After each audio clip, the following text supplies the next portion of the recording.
Hi, I'm Nikolai. And let me guess, your PC used to feel fast, but now programs open slowly, games lag, and everything feels delayed. So what happened? Well, most slow PCs are not caused by just one problem. Usually, multiple parts of the computer are overloaded at the same time.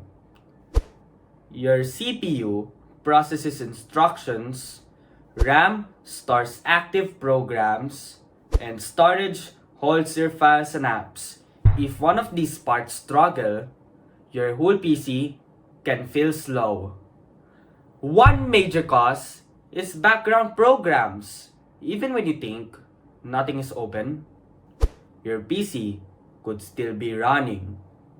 Updates, launchers, antivirus scans, cloud syncing, browser processes, all in the background.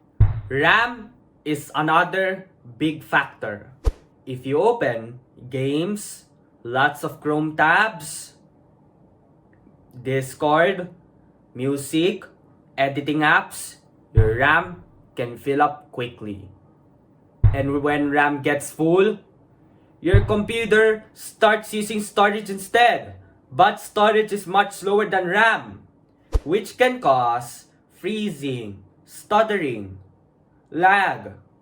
Storage speed also matters. Older hard drives are much slower than SSDs. So upgrading to an SSD can make your PC feel dramatically faster.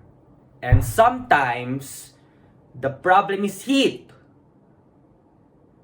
If your CPU gets too hot, your computer automatically slows down to protect itself.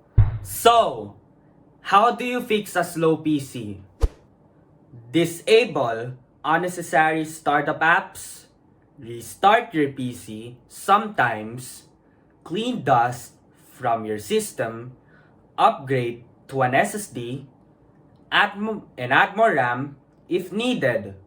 So to summarize this, a slow PC is usually caused by overloaded system resources, not just a bad computer.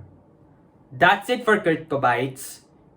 I'm Nikolai, and if you like simple tech explainers like this, consider subscribing. And tell me, what are your PC specs? And what feels slow on your computer?